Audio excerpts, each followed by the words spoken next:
It has been a while, huh? We've been through so much, more than I think we ever expected. To get history back on track, we've taken down all kinds of foes, time and time again. Pretty soon, we'll be gone. History, the future, protect it all.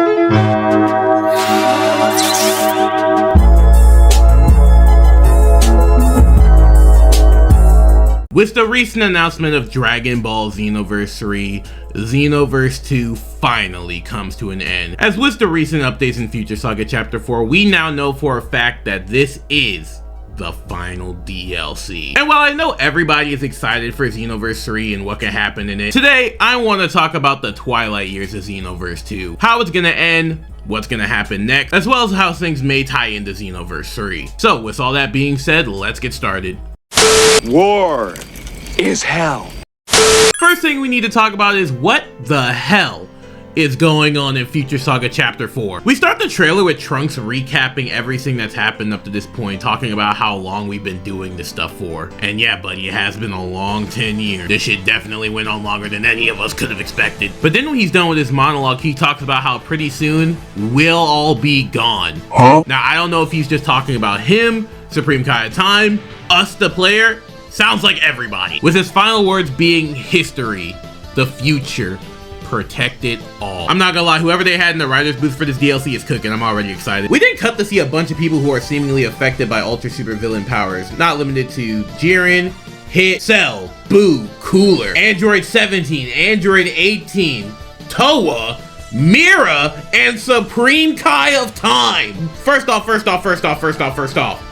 I have so many questions and theories as to what could have happened here. Now, based off the states we see everybody coming out the portals in, they are obviously in the state of USV Stage 1. If you haven't seen my Ultra Superhero video, I call this form Stage 1, I call the form of the Crystal Stage 2. Keep up. Meanwhile, Supreme Kai of Time is actually stuck in a form of Stage 2, which means she's definitely going to be playable in that form. Which makes it very interesting to see her in that state because one, the story implications are crazy, and two, considering we just had Ultra Super Villain Frieza, who took a lot of moves from Supreme Kai of Time, I wonder what they're going to do to make this version of her feel different than her and Frieza. Another massive elephant in the room is Toa and Mira are back.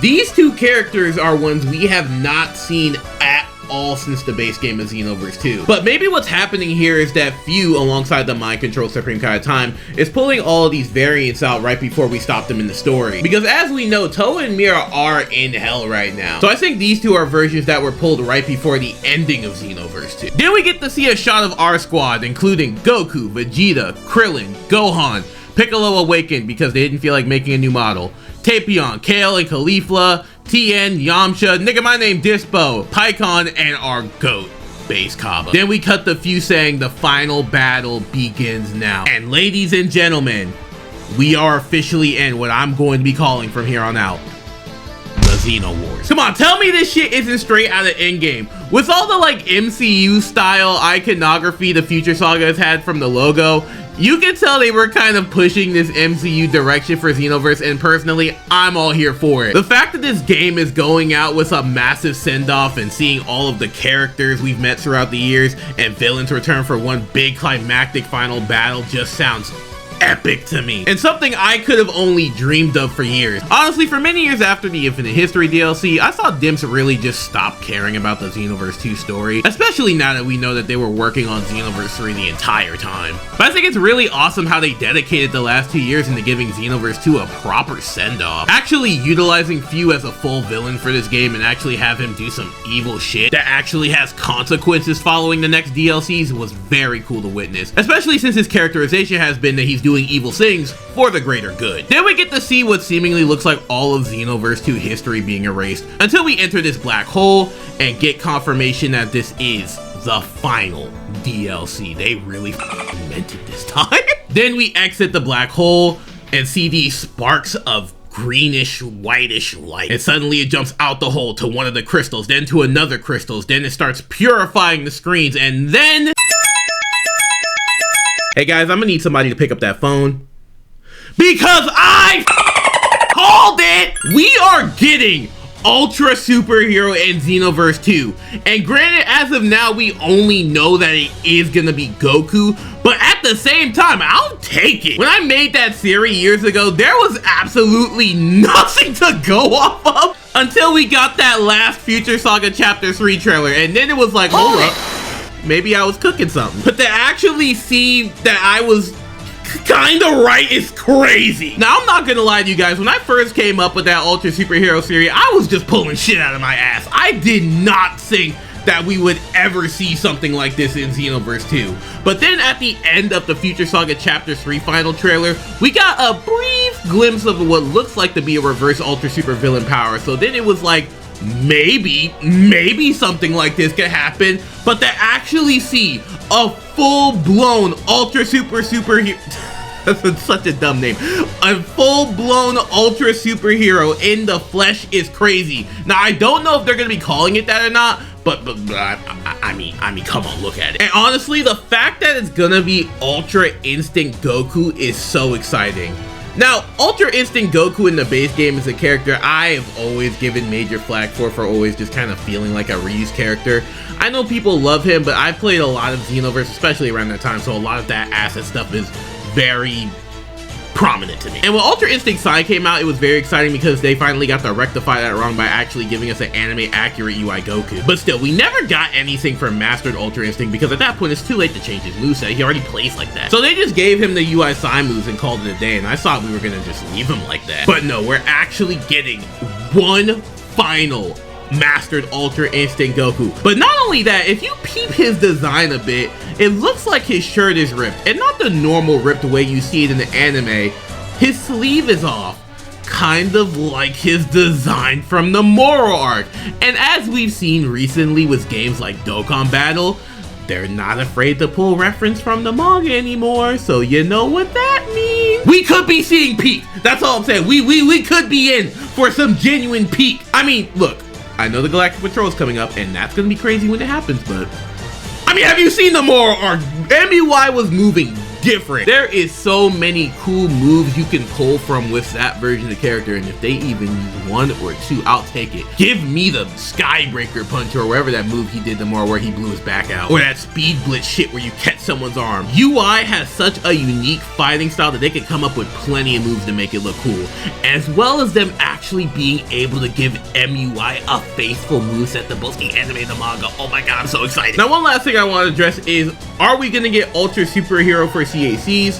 That I don't know yet, but if they really want to end this game out with a bang and lead us right into Xenoverse 3, they should give the Xenoverse 2 CAC just one unique final form, and I think Ultra Superhero is that form. If Goku can do it, we can do it. And if the CAC can do it, that means I was wholly right, not half right. Now, as for the characters we're getting, I think it's definitely easy to say we're definitely getting more than one character like how it was speculated, as we already saw Ultra Super Villain version of Supreme Kai Time, as well as Ultra Superhero MUI Goku. As for what other characters we can see, I think it's safe to say we'll be getting one or two other characters in this pack. I still think we're definitely gonna see a final Ultra Super Villain design for Few, as well as maybe hopefully something for Xenotrunks, I think. I don't know, let me cope. Maybe we'll get another Ultra Superhero variant like Vegeta or Gohan, or maybe we'll get the Dark Horse pickup. I'm just saying, Bergamo Trucers, this is your last chance. If he doesn't get in this DLC, y'all are fried. Bergamo Trucers, you have been begging for this man to be in the game since the Kanton City vote. They put in UI Sign Goku. They put in GT Vegeta. Hell, they even put in Super 18.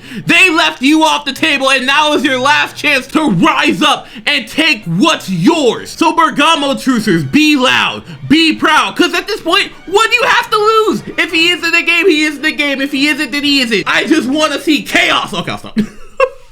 But yeah, Future Saga Chapter 4 just looks legendary, dude. And as someone who's been following this game for what I can officially say now is from the start to the end, I have never been more excited about a Xenoverse 2 DLC in my life. Because now that Xenoverse 3 is here, they can do anything. Now, another thing I want to talk about is how can this DLC directly lead into Xenoverse 3? As I do think we should take note of what Trunks says when he says protect the future, which makes you wonder what the actual ending for this DLC is going to be. Since we know that Xenoverse 3 has been in development for a long time, they've definitely had the ideas planned out. Maybe we'll finally get to see the destruction of the Time Patrol, and that'll lead into the way of the Great Saiyan Squad or whatever Bulma has going on, taking the lead for Xenoverse 3. Maybe after turning evil, Supreme Kai of Time goes into hiding or something and disbands the Time Patrol. Maybe our CAC dies at the end, ushering in a new age of changes for the world. Who's to say? But we can leave the Xenoverse 3 prediction talks for another day, as we still got a little bit of Xenoverse 2 left to live. And speaking of Xenoverse 2, let's talk about the future of Xenoverse 2 after Chapter 4. Not really specifically the game itself, as we know it's just going to end, but more so the community itself. Now, if DIMS truly stops updating the game after Future Saga Chapter 4, that means whenever the patcher updates for the Xenoverse 2 mods, that will be the last time it has to update. On the other hand though, recently we got the announcement that Dragon Ball Xenoverse 2 Revamp will be ending after Chapter 4 gets supported. Now, Revamp, obviously, is my favorite Xenoverse 2 mod of all time, and it's not even a fair contest. That's a whole team of just dedicated fans working tirelessly year after year to just improve on a game that doesn't seem to die until last week. This is a mod I've covered extensively throughout the years, as covering Xenoverse 2 mods is kind of what I built my brand around, and this is just the biggest, most well-known one. So after seeing it coming to an end, as well as just Xenoverse 2 ending, I'm not gonna lie, it kind of stung a bit. I'm not gonna lie, I was kind of sad, but now that it's all finally over, it has been one hell of a run. And to go from someone who was a fan to someone whose work they've actively supported, whether it be my tutorials or just them being okay with me letting them use their mod in pretty much all of my videos, has just been a wonderful thing to experience, and I'm very grateful for that. Stand proud, Revamp team, you are strong. Now, as for the future of just 2, it really depends on when exactly Xenoverse 3 comes out. And if you all don't know, major Dragon Ball game releases happen in either February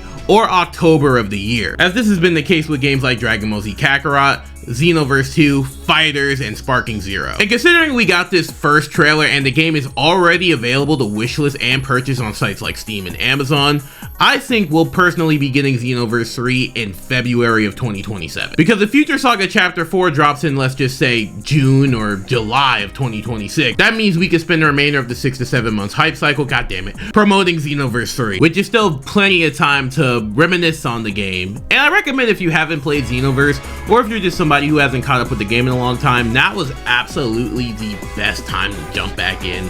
That and Bandai Namco are literally handing out draft letters. Listen here, Buttercup, we need you to support Kanton City in the war. And this ain't your mama Xenoverse. You ain't fighting no Miratoa. We dealing with ultra super villains now. So you better stock up on that DLC over there and get yourself ready for the war. Or something like that. I don't know. If you guys are having a hard time deciding what DLC you should get, you should check out this video I made a while ago talking about which DLCs you should get if you're a new player. As far as what's next for the channel, as well as the Cool Mod series, well, for the Cool Mod series, we'll see what happens when we hit 100. And as for the channel, I'm gonna still be talking about Xenoverse 2 till it ends, which is very soon, and that's scary. Honestly, it's just crazy to see Xenoverse 2's Twilight years, and for it to go out in such a blaze of glory.